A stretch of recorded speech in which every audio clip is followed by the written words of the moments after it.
सिद्धेभ्यः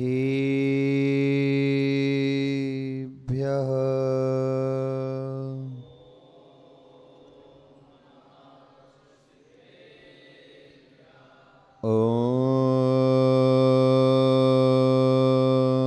नमः सिद्धेभ्यः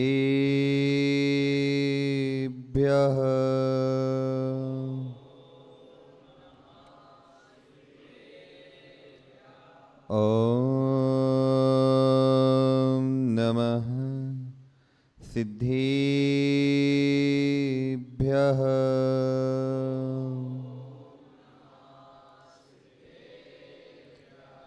विजितमदनकेतुं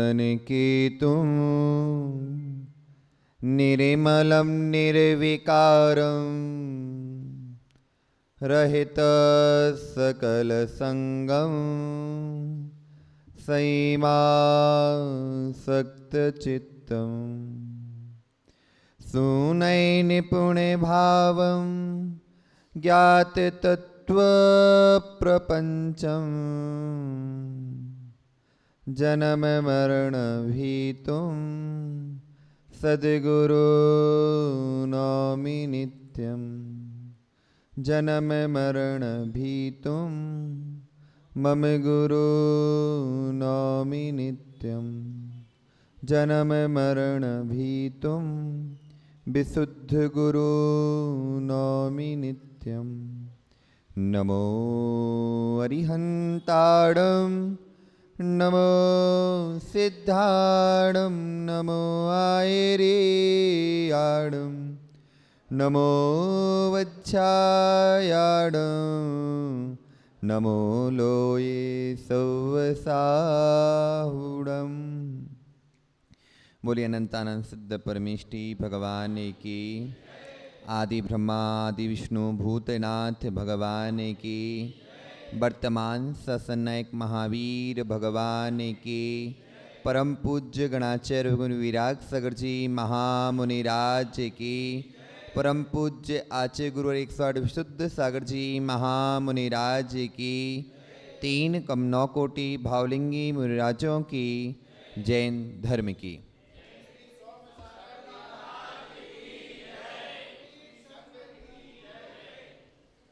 भव्य वैरात्माओं, हम सभी अपने जीवन को उत्कृष्ट से परम उत्कृष्ट बनाने के लिए वस्तु के वस्तुत्व का सत्यार्थ बोध कराने वाली माँ जिनवाणी के आंचल में विराजते हैं।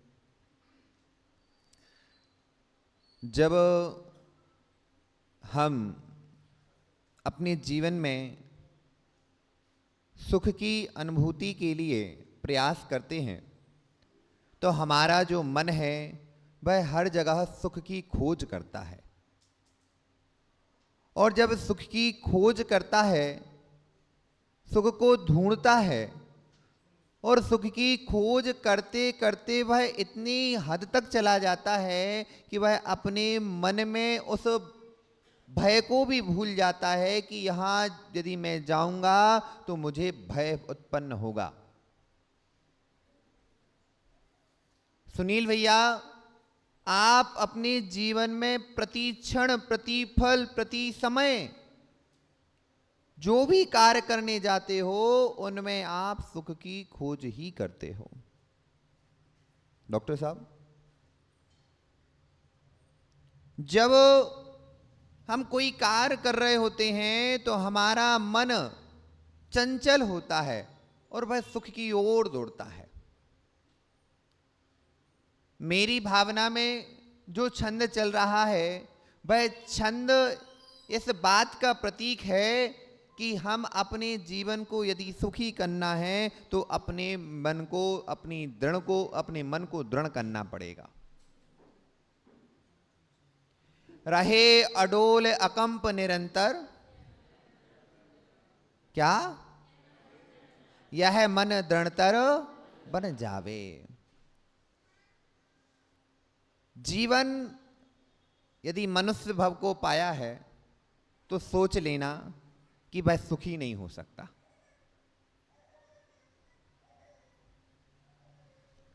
यदि हमने मनुष्य भव को पाया है, लौड़ुआ जी, तो आप भूल जाओ कि सुखी हो सकते हो।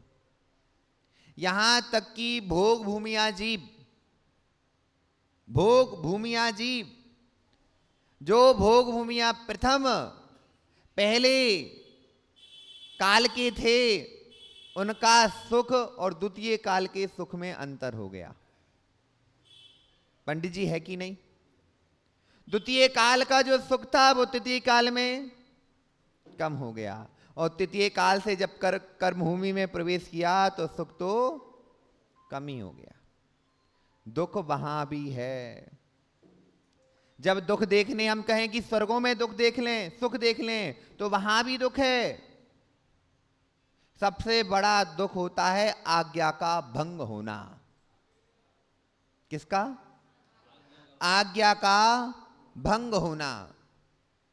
किसी राजा की आज्ञा कोई भंग कर दे तो सबसे बड़ा दुख होता है।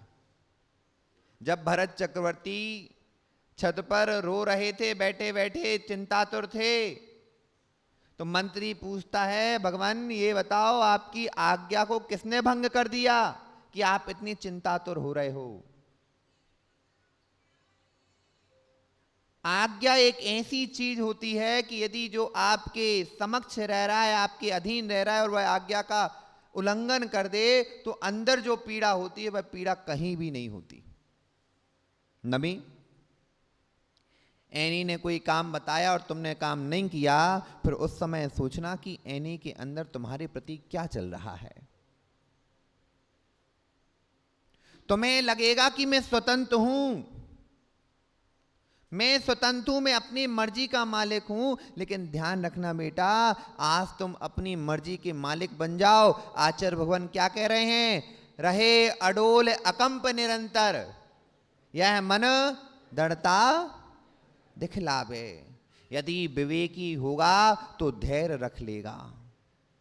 ठीक है, आज तुम्हारा मन है, तुम्हारा वीर अंतराय कर्म का उदय है, हमारे पुण्य की वर्गणाएं कम हैं, जो हमारी आज्ञा की उल्लंघना हो रही है, लेकिन ध्यान रखना समय सबका आता है। सुनील भाई, समय सबका आता है, धैर्य रखो। घूरे के भी दिन पलटते हैं, और दिन पलटते समय नहीं लगते, कब पलट जाते हैं।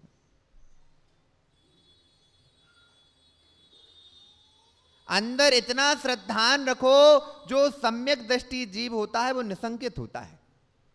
पंडित जी, निसंकित पना का उदाहरण ही है कि जो जो होना है वो केवल ज्ञानी के ज्ञान में झलक चुका है। जो जो होना है वो केवल ज्ञानी के ज्ञान में झलक चुका है। जो जो देखी वीत राग ने, सो सो होनी बीरा रे, अनहोनी काहू होत नाही, काहे होत अधीरा रे। भगवान सर्वज्ञ अरहंत देव के ज्ञान में वो झलक चुका है, इसलिए अब अधीर मत हो, धीरज को बांध के रखो। पुण्य की बरगणाएं हैं तो वह काम भी बनेगा, और ऐसा काम बनेगा, ऐसा काम बनेगा जिसको किसी को भी उसकी उम्मीद नहीं होगी। एक सत्य घटना है पंडित जी। एक डॉक्टर साहब थे, उन्हें दिल्ली जाना था, मुंबई से दिल्ली वाया रांची होते हुए। जब वो मुंबई से अपनी घर से निकले, कोई कॉन्फ्रेंस थी दिल्ली में, घर से निकलते हैं, निकलते निकलते हुआ क्या कि जिस फ्लाइट में उन्हें बैठना था वो फ्लाइट कैंसिल हो गई। पहुंचे लेकिन दिल्ली पहुंचना था, कैंसिल हुई। उनने पूरी नियता पे चल रहा है, उनने सोचा कि पहुंचेंगे, दिल्ली पहुंचेंगे, कॉन्फ्रेंस करेंगे, वापस आ जाएंगे। ऐसा करते करते जैसे वह पहुंचे, एयरपोर्ट पर पहुंचे, तो निकल चुकी थी, कैंसिल हो चुकी थी। अब क्या किया जाए? उन्होंने फिर दूसरी फ्लाइट की। दूसरी फ्लाइट कनेक्टेड फ्लाइट थी, वो दो जगह कनेक्ट हो रही थी। वह जैसे वह पहुंची, उनने फ्लाइट बदली, फ्लाइट में बैठे, बैठने के बाद जैसे ही फ्लाइट की उड़ान बढ़ी, कुछ खराबी आई, मौसम खराबी आई, और वह जाकर बीच रास्ते में उसको दूसरे एयरपोर्ट पर उतार दिया। एयरपोर्ट से अब पूछे, अब कहाँ से पहुंच जाऊं, समय निकलने वाला है, मेरा लेक्चर है, दिल्ली में लेक्चर है, मैं जाऊं कैसे, बहुत बड़ा सेमिनार है, उसमें देना है। उन्होंने रांची से फिर सोचा कि कोई वाया कार निकल जाऊं। तो उन्हें जैसे ही बाहर निकले, अच्छी धूम, तूफान चल रहा था, बहुत तूफान चल रहा था। तूफान चलते चलते उन्होंने कार में बैठे, एक ड्राइवर ने कहा चलो मैं छोड़ देता हूं, पहुंचे। अब हुआ क्या कि तूफान इतना था, ड्राइवर रास्ता भटक गया, रास्ता भटका और भटक कर किसी गांव में घुस गया। घुसने के बाद अब गाड़ी खराब। अब सोच रहे कि आज किसका मुंह देख के निकला, किसका मुंह देख के निकला कि सुबह से ही पूरा काम बिगड़ता जा रहा है, कितनी विपत्ति है। फिर भी ठीक है, अब तो कुछ होना नहीं। उनने आसपास देखा, पानी गिर रहा है, तो एक वहां कुटिया बनी हुई थी, वो कुटिया में एक बूढ़ी अम्मा थी। ये सत्य घटना है। बूढ़ी अम्मा थी, और बूढ़ी अम्मा को वो कहते कि कुछ समय जब तक पानी गिर रहा है मैं आपके यहाँ रुक सकता हूँ। तो कहते हाँ रुक जाइए। वह अम्मा उनको रुकने के लिए स्थान दे देती है। वह बैठ जाते हैं। कुछ बना रही थी, बनाते हुए रोती जा रही थी, वो बना रही थी, रोती जा रही थी, वो बना रही थी। वह कहती है माँ आप रो क्यों रहे हो? तो बोलते हमारा बेटा बीमार है। क्या है? हमारा बेटा बीमार है, वो ही एक सहारा है, और कुछ तो हमारे पास सहारा है नहीं। तो फिर तो उसका दवाई क्यों नहीं कराते? बोले एक डॉक्टर हैं मुंबई के, वो ही इनका इलाज कर सकती हैं, अन्य कोई इलाज नहीं कर पाएगा। उनका नाम बताया डॉक्टर का। बोले डॉक्टर का नाम सुना तो डॉक्टर कहते अचंभव में हो जाते कि ये बताओ कि ये कैसा पुण्य का प्रभाव देखो मां का, कि जिस डॉक्टर को दिल्ली जाना था वो उस बच्चे की इलाज के लिए कुटिया में आ गया। वो कहते हैं माँ उस डॉक्टर को जानती हो? बोले नहीं, नाम सुना है। बाद में वो कहता है कि मैं ही इस इलाज करने वाला डॉक्टर हूं, धैर्य रखो काम बन जाएगा। वह माँ भगवान की भक्ति में तल्लीन थी कि भगवान भाई डॉक्टर मिल जाए, मैं कैसे जा पाऊंगी, कहां मुंबई हो, कहां पटना, बिहार, रांची। यह घटना जब मालूम पड़ी, इस पेपर में छपी है, उसमें जब उस बात को मालूम पड़ा, उस डॉक्टर ने उस बच्चे को अपने साथ ले गया, पूरा इलाज कराया और वापस पुनः उसको छोड़ा। पंडित जी, निर्मल जी, ध्यान रखना, जो होना है सो होना है, जो होना है सो होना है, व्यर्थ का क्यों रोना है, क्यों अधीर होना है।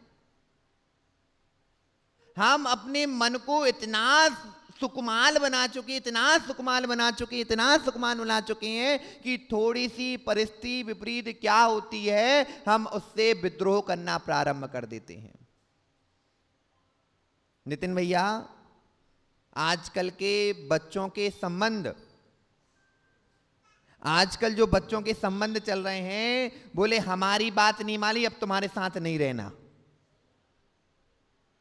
तुमने यदि हमारी बात नहीं मानी या हमें तुम्हारी ये बात अच्छी नहीं लग रही, अब तुम्हारे साथ ब्रेकअप। हो रहा कि नहीं हो रहा? ब्रेकअप कर लो, अलग हो जाओ। जिमी, इनके पास धैर्य नहीं बचा। यदि धैर्य होता तो ये शब्द भी कभी नहीं आता। क्या लिख रहे हैं? हो पर्वत नदी शमशान भयानक, पर्वत नदी शमशान भयानक, 8वीं में नहीं भय खावे। अब पर्वत तो जाते नहीं, जाते हो क्या? अब जाते हैं पर्वत तो 10-20 लोग के साथ जाते हैं। 8वीं में खाइयों में कूदना तो है नहीं। शमशान जाते हैं तो अब तो शमशान गांव के बाहर ही है। अब तो शमशान नहीं लगता, वो तो ऐसा लगता वो है गार्डन है। अब शमशान तो शमशान जैसा बचा नहीं। भयानक चीजें अब तो दिखती नहीं, लेकिन भयानक क्या है, घर ही भयानक बन चुका है। जिमी अब हमने कोई व्यापार किया और व्यापार में अब हमारे अंदर इतनी सहनशीलता नहीं मची, पैसे वापस आएंगे कि नहीं आएंगे, बचेगा कि नहीं बचेगा, व्यापार चलेगा कि नहीं चलेगा, ये कार हो पाएगा कि नहीं हो पाएगा। जब तक ये बात अंदर चल रही है, निराकुलता नहीं आ पा रही है, आकुलता चल रही है, तब तक आप परेशान रहने वाले हो।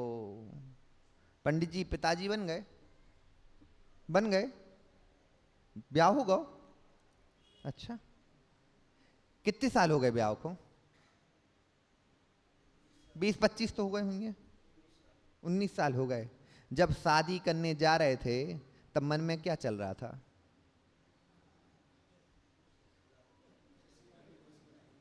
दादा डॉक्टर साहब कहो मत खुशियां ही खुशियां, पूछो तो उनके अंदर क्या चल रहा हो। तो मैं जो कार कदम उठा रहा हूं, मैं जो शादी करने जा रहा हूं, ये चला पाऊंगा कि नहीं चला पाऊंगा,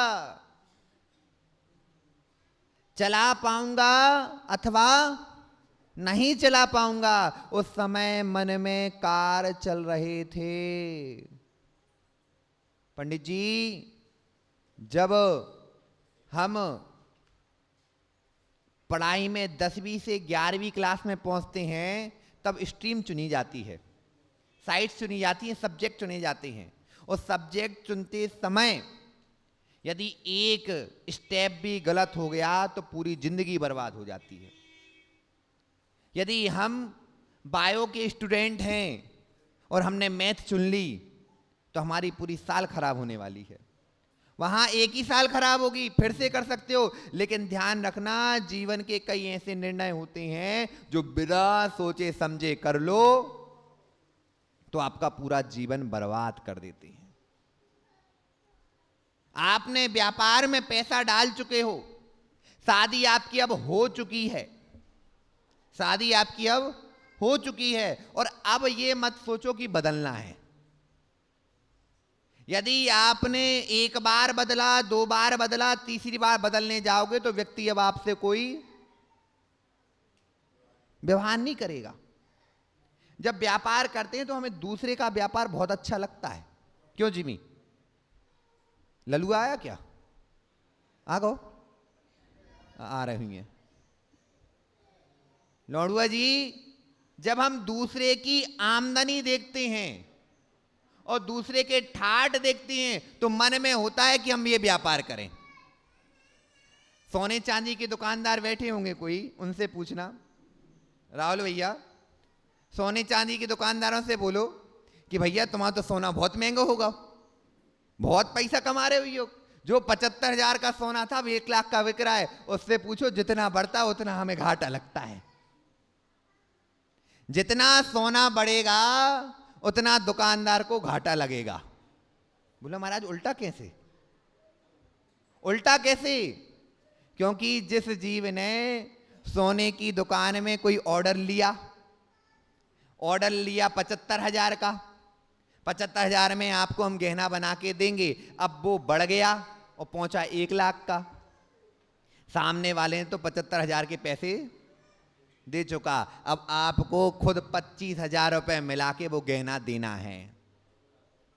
अब लोग कहेंगे कि भैया तुम्हारा तो सोना बढ़ चुका है, लेकिन भैया सोना नहीं बढ़ा, घाटा बढ़ चुका है। सही बोला कि गलत? हो के नहीं? आज तो ऐसे लग रहा सब क्ल्यू करके आए का। संजय भैया लोहा बढ़ जाए या घट जाए, लेकिन सोने का 1 ग्राम भी ऊपर नीचे हो जाए तो हालत खराब कर देता है वो। लेकिन धैर्य तो देखो सुनार की, धैर्य देखो उस व्यक्ति का कि अपनी दुकानदारी चलाने के लिए धैर्य रखा हुआ है। इतना धैर्य, इतना धैर्य, इतना धैर्य। ठीक है 25 गए हैं तो वापस फिर से कमा लूंगा। लेकिन सबसे ज्यादा धैर्य होता है साड़ी वालों के यहां। जिसने साड़ी बेची हो वो सबसे ज्यादा धैर्य होगा। एक बार क्या हुआ, एक बाबा जी थे संजय भैया, एक बाबा जी थे। तो बाबा जी के पास, बाबा जी रास्ते से जा रहे थे और जाते समय कुछ उपद्रवी लोग थे, तो उन्होंने बाबा जी के ऊपर राख डाल दी, थूक दिया और हल्ला मचाया, बहुत गाली गलौचे की। बाबा जी आए, अपने स्थान पर पहुंचे और पूरा साफ किया। और साफ करने के बाद उनका पीछे चेला चल रहा था। वो कह रहा आप समझ में नहीं आता है, इतना उपद्रव हो चुका है, इतना उपद्रव हो चुका है, फिर भी आपने कुछ नहीं कहा। आप है क्या, आप बताओ तो। बोले पता है मैं पहले क्या था। बोले हमारी साड़ी की दुकान थी। किसकी दुकान थी? साड़ी की दुकान थी। बोले क्यों? बोले जिसने साड़ी की दुकान पे काम कर लिया है, साड़ी बेच ली, सबसे ज्यादा धैर्यवान वही बन जाएगा। बोले कैसे? बोले अम्माएं आती हैं, एक साड़ी नहीं खिलवाती, 1000 साड़ी खिलवाती हैं, और लेने भी एक नहीं है। देखने के बाद कहती हैं माल अच्छा, पसंद नहीं है, जब नया माल आएगा तब बुलाना। अंदर जब एक साड़ी खुलवाई, 2 साड़ी खुलवाई, 3 खुलवाई, 4 खुलवाई, खुलवाने के बाद फिर कहती हैं कि भैया समझ में नहीं आ रहा है, इतना पेशेंस आ जाए तो आपका सम्यक दर्शन दृढ़ हो जाएगा। सम्यक दर्शन दृढ़ करने के लिए धैर्य का होना आवश्यक है। राम मर्यादा पुरुषोत्तम क्यों? राम मर्यादा पुरुषोत्तम क्यों? क्योंकि समय पर ही समय का कार्य किया। किसका? समय पर ही समय का कार्य किया और धैर्य को बांध के रखे। यदि विद्रोह कर देते पिता से तो आज मर्यादा पुरुषोत्तम कहलाते।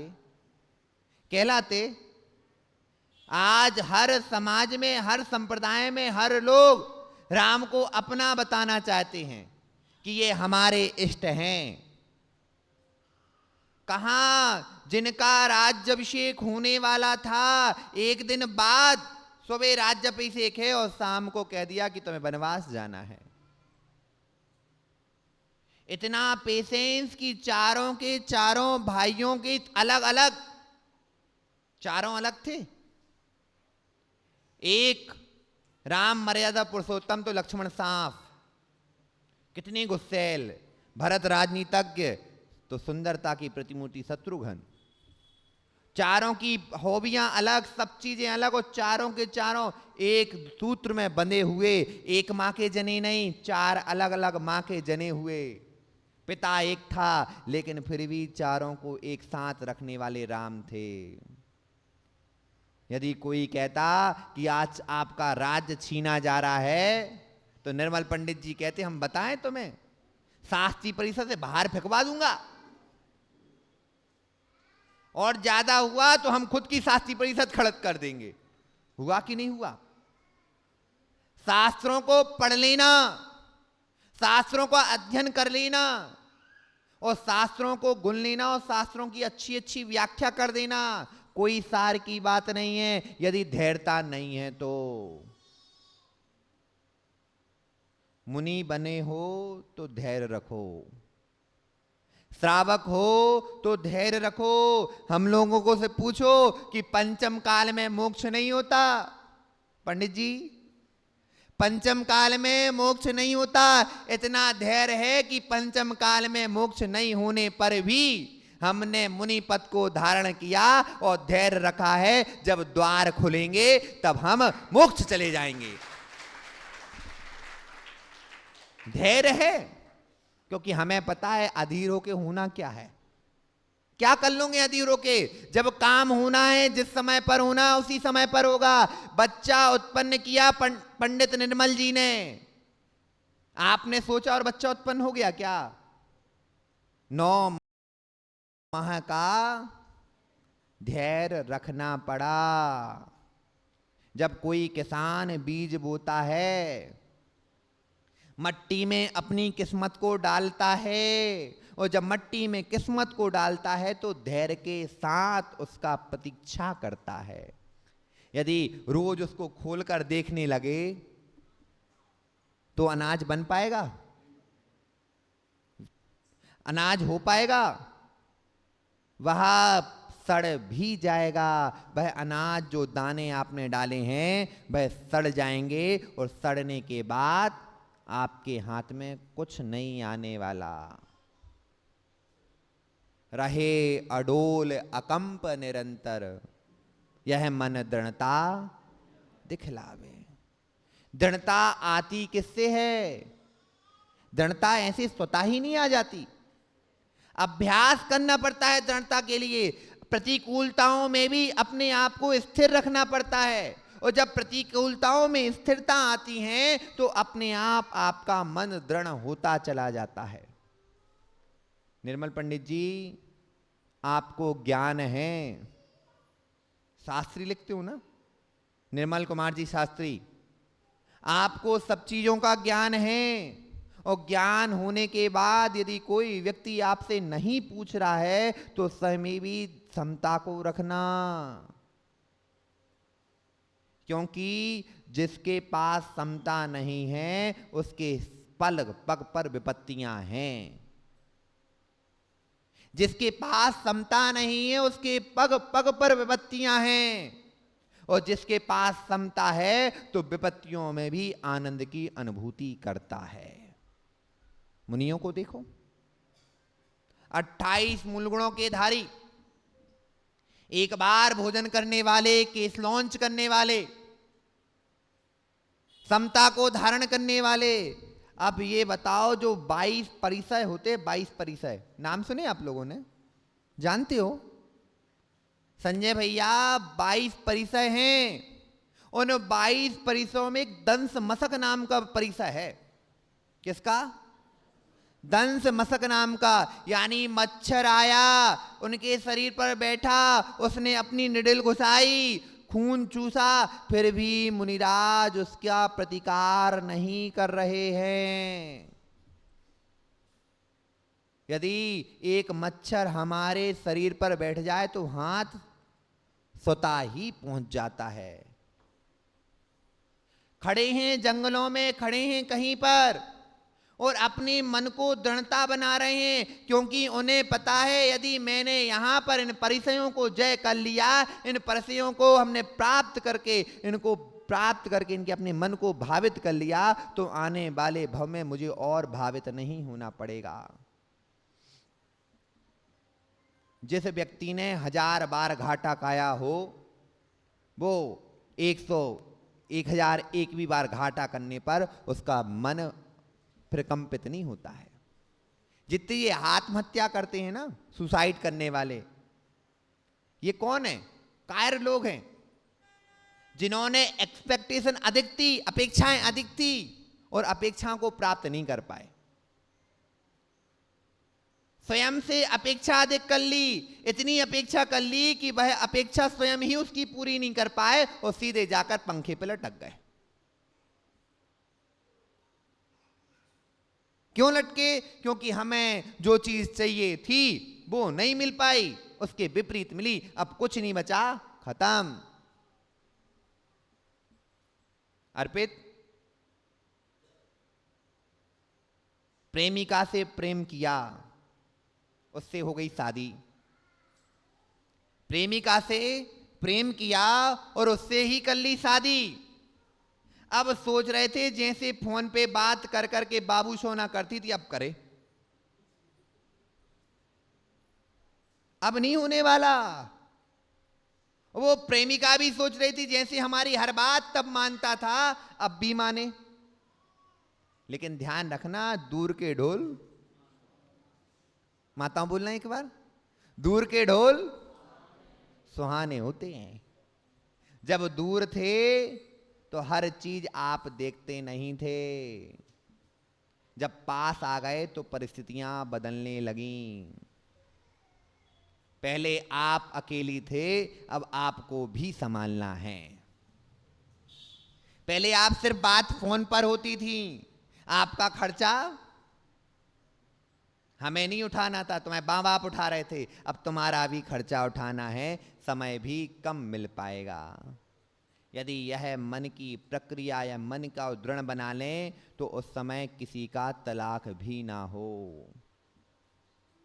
परिस्थिति समझो, परिस्थितियों को जानो, इतना जानो कि वह परिस्थिति आपको आगे बढ़ा सके, क्योंकि हर परिस्थिति आपको सिखाने के लिए ही आती है। यहां एक जीवन, एक क्रिकेट है। क्या है ये? क्रिकेट है। पीछे कोई स्टंप नहीं लगे हैं, कोई स्टंप नहीं है पीछे कि आप आउट हो जाओ। हर बार आपको बॉल फेंकी जाएगी और इतनी बॉल फेंकी जाएंगी, इतनी बॉल फेंकी जाएंगी, सिर्फ आपका काम है कि उसको जांचो, उसकी स्पीड को जानो और जैसे ही आए वैसे ही बल्ला घुमा दो। यदि बल्ला घुमा दिया तो छक्का और नहीं घुमा पाए तो आउट तो होना ही नहीं है, स्टंप नहीं है ना पीछे। आउट होने की कोई बात नहीं है। अपना जीवन ही ऐसा है, कभी भी नेगेटिव सोचो ही मत ना हम आउट होंगे, सोचो ही मत। धैर्य रखो, फिर से आएगी बॉल, फिर से हम उस पर, लेकिन अपना काम है उसको देखना कि कब मारना है, क्या करना है, कब मारना है। माताओं ठड़ूला बना है का? हाओ के नहीं? कब बनाती हो? अब आवे बाब है ना, ठंडे ठंडे आएंगी, बस कारे में नहीं बना, पेट खराब हो जाए। मां तेल कितना गर्म होना चाहिए? खौलता हुआ कि डालो और जल जाए, या ठंडा कि डालो तो नीचे बैठ जाए? पंडित जी, ये माताएं जब उस उड़द की दाल की पुड़ी बनाती हैं, उड़द की दाल की पुड़ी बनाती हैं तो उसमें देखती हैं एक छोटा सा डालती हैं, हुआ गरम कि नहीं हुआ। थोड़ा सा इन्वेस्टमेंट करती हैं, पूरा नहीं करती। उन्हें पता है कि अभी यदि हमने पूरा डाल दिया तो एक पूरी खराब होगी कि नहीं होगी। तो वो थोड़ा सा इन्वेस्टमेंट करने के बाद फिर धैर्य रखती हैं, हाँ अभी रुक जाओ, थोड़ा गर्म होने दो। और यदि कोई अनाड़ी माँ हो, पहली बार बनाए तो लालू पूरा का पूरा इन्वेस्टमेंट एक ही बार में कर दे, बन गए ठड़ूला, खा लो। ना ठड़ूला बन पाएंगे, ना हलवा बन पाएगा, ना कुछ बन पाएगा। उस आटे को फेंकना और पड़ेगा, फेंकना पड़ेगा कि नहीं। और उड़द की दाल कितनी महंगी और इतनी घाटा और लगवा देगा। तो वो एक इन्वेस्टमेंट देखने पर, समय पर, किस पर, समय पर कितने गर्म होने पर हमें यह डालना है। और यदि ज्यादा गर्म हो गया तो उसकी आंच को भी धीमा करना है, उस भी धैर्य रखना पड़ेगा, उसको भी धैर्य रखना पड़ेगा। क्योंकि जब तक धैर्य नहीं रखा तब तक आपका काम नहीं बनने वाला। निराकुलता से कोई भी काम नहीं बनता है, क्योंकि निराकुलता से किया हुआ काम बिगड़ता ही बिगड़ता है।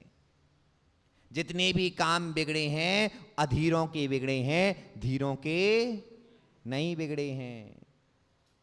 क्योंकि अधीर काम बनाते बनाते ही अधीरता को प्राप्त होता है और काम बिगाड़ लेता है। राम थे, राम को लंका जाना था तो समुद्र को पार करना है, और समुद्र पार करने के लिए लक्ष्मण कहते हैं, भगवान भ्राते बताइए तो हम एक ब्रह्मास्त्र निकालते हैं और इसको पूरा सुखा देते हैं। वो कहते रुक जाओ, रुक जाइए, पहले थोड़ा सब्र रखिए, विनय को लाइए। यदि विनय से काम बनता है तब कुछ करने की आवश्यकता नहीं। यदि विनय से काम नहीं बनता है फिर उग्रता दिखाएंगे। क्यों आप अपनी एनर्जी को वेस्ट करें? जो काम सीधी उंगली से बन सकता है तो टेढ़ी क्यों करें? करोगे? यदि आपने सीधी उंगली से काम हो रहा है और टेढ़ी कर दी तो आपका नाम बदनाम हो जाएगा। सुनील भैया, जो काम सीधी उंगली से हो रहा है, आपने कहा कि भैया साइन करना, और सामने वाला साइन करना चाहते और आप जाके दा धोंक साइन कर, ओके आप करवा लो साइन, आओ। जो काम सीधी उंगली से हो रहा है उसको टेढ़ी मत करो। उन्होंने कहा कि समुद्र, ये वाल्मीकि रामायण से बोल रहा हूं, समुद्र से उन्होंने कहा कि हमें स्थान दें, हमें स्थान दें निकलने का। तो बोले हम इतना खाली तो नहीं कर सकते, आप हमारे ऊपर पुल बांध लीजिए। उन्होंने ही आके उपाय बता दिया, उपाय बताया तो उनका समुद्र में सेतु भी बन गया, राम सेतु भी बन गया, और जाकर लंका में गए और सीता को वापस लेकर आ गए। यदि अधीरता होती तो बन पाता सेतु? सीता को ले आ पाते?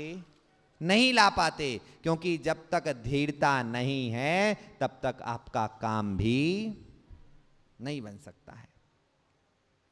जब मुनिराज समाधि को ग्रहण करते हैं, किसको ग्रहण करते? समाधि को ग्रहण करते हैं, तो क्या कहते हैं? मृत्यु आज ही आ जावे, लाखों वर्षों तक जीऊं या मृत्यु आज ही आ जावे। मैं तो बैठा ही हूं, मैं तो बैठा ही हूं कि मृत्यु जब आएगी तब आएगी, जब उसको आना होगा तब आ जाएगी। मैं उसका खुद वरण करने के लिए तैयार हूं। धीरे धीरे अपने शरीर को क्रश करते जा रहे हैं, धीरे धीरे अपने मन को भी क्रश करते जा रहे हैं, अपनी कसायों को भी क्रश करते जा रहे हैं। आज सुबह एक भैया के यहाँ गए थे, जो माँ बीमार थी, उनको कह रहे कि जाने वाले हो, फिर अच्छी हो गई। पंडित जी, उस माँ के चेहरे पर तेज देखने लायक था। मैंने कहा कि आप कोई विकल्प मत करो। मां कह रही महाराज हमें कोई विकल्प नहीं है। हमने कहा ये नया शरीर मिलने वाला है। बोले हाँ महाराज नया शरीर मिलने वाला है, ये पुराना छोड़ना है। जब तक इसमें श्वास है तब तक मैं इसमें हूं, और फिर नया मिलेगा तो उसमें चली जाऊंगी। देखो कितनी स्थिरता, कितनी धीरता। सब मरने से डरते हैं और दूसरा व्यक्ति कह रहा है मैं तो नया शरीर लेने जा रहा हूं। कितनी धैर्यता है। जब मुनिराज समाधि करते हैं तो इतनी धैर्यता के साथ समाधि करते हैं। अधीर को भी मरना है, धीर को भी मरना है। अधीरता में मरने पर संक्लेशता होती है, चिंताएं होती हैं, रोग व्याधि सताती हैं, और धीरता पे मरने पर कभी रोग व्याधि नहीं सताती हैं। व्याधि होने पर भी भय सता नहीं पाती हैं। तो आचार्य भगवान कहते हैं कि रहे अडोल अकंप निरंतर, यह मन दृढ़ता बतलावे। और आपका समय हो गया। यदि यह मेरी भावना अपनी भावना बन जाए, किसकी भावना? अपनी भावना बन जाए, और जिस दिन आपने इस मेरी भावना को अपनी भावना बना लिया, उस दिन से आपका जीवन सुखी हो जाएगा। राहुल भैया, इतनी अच्छी भावनाएं, ये भावना एक ऐसी भावना है कि पूरे ब्रह्मांड की नीतियों को इकट्ठा कर दिया जाए और मेरी भावनाओं की भावनाओं को रखा जाए तो मेरी भावनाओं की नीतियां सबसे भारी पड़ेंगी। हम किसी को परेशान नहीं करना चाहते, ना हम किसी से परेशान होना चाहते हैं, ना हम किसी को दुखी देखना चाहते हैं, ना हम स्वयं दुखी होना चाहते हैं। लेकिन क्या करें, कर्म का उदय है। भगवान नेमिनाथ से पूछो कि जहां से वो मोक्ष गए और हम पापी आत्माओं का कर्म का उदय कि उनके जहां से वह मोक्ष गए उनके चरणों का स्पर्श भी नहीं कर पा रहे। क्यों नहीं कर पा रहे? क्योंकि हमारी ही अधीरता है, हमारी ही अधीरता है, हम संगठित नहीं हो पा रहे हैं। निर्मल जी, एक बात आपकी समाज में, टीकमगढ़ समाज में फैला देना, खंड खंड में रहोगे तो कभी भी जीत नहीं पाओगे, अखंड हो जाओगे तो जीत पाओगे।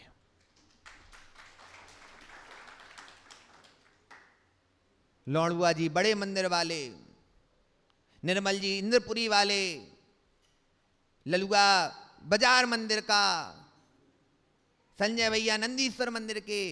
भैया मंदिर हैं, मंदिर हैं, मंदिर हैं, मंदिर को मंदिर ही रहने दो। युद्ध का क्षेत्र मत बनाओ, अपनी मान कसाय की पुष्टि का क्षेत्र मत बनाओ। यदि एक व्यक्ति, आपके यहां कितनी समाज है पूरी? हाँ, कितनी समाज है इंद्रपुरी में? बस 40-45 घर। आप लोग इंद्रपुरी के हो ना? हो के नहीं? कितनी छोटी बुद्धि वाले हो, इतनी सी छोटी बुद्धि है आप लोगों की। हमसे यदि पूछते ना तो कहते इंद्रपुरी में कितने घर हैं, हम कहते 2500। कितने घर हैं? अब बताओ क्यों?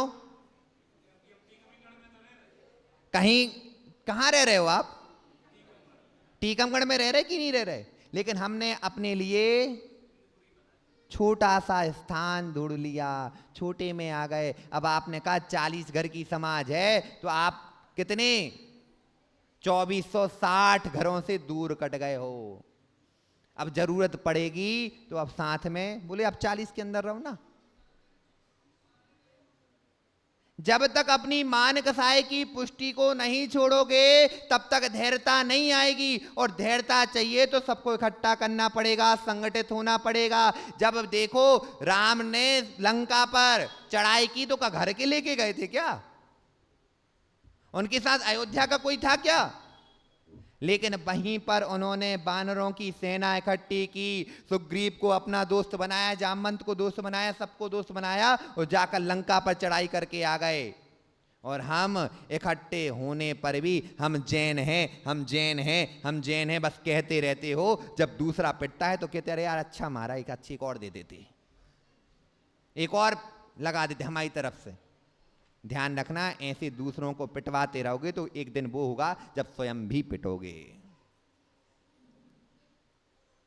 जिमी, यदि हमारा कट्टर दुश्मन है, एक सूत्र ध्यान में रख लो सुनील भैया, यदि हमारा कट्टर दुश्मन हमारा पड़ोसी है और यदि वह हमारी जेंस है, यदि कट्टर दुश्मन होने पर भी उस पर अन्य कोई आकर आंख उठाता है तो सामने खड़े हो जाना। लड़ाई अपन दोनों की आपस की है, और जैसे ही जैन शब्द आए हम सब बोलियो महाराज, ऐसी मुंडी हिला दी, कछु नहीं कह रहे, बस मुंडी हिला रहे, यही बता रहे हैं कि आप अभी सोए हुए हो, जागे नहीं हो। जाग जाओ, जाग जाओ, नहीं तो नेमिनाथ तो गए, सम्य शिखर भी जाने वाला है। आज भगवान नेमिनाथ का निर्माण कल्याणक है, यही मन में दृढ़ संकल्प कर लो। एक तो चला गया, जितने बचे उतने बचा लो, नहीं तो आने वाले समय में कहोगे कि कोई जैन समाज होती थी। क्या कहेंगे बच्चे आपके? कोई जैन समाज होती थी। जैसे कोई सिंधु सभ्यता कहलाती ना, सिंधु सभ्यता होती थी, वैसे जैन सभ्यता होती थी। लुप्त हो जाओगे, कुछ नहीं हो पाएगा। बस यही भावना है, समय पर जाग जाओ, क्योंकि समय पर किया हुआ काम समय को दिलाता है। बोलो भगवान महावीर स्वामी की।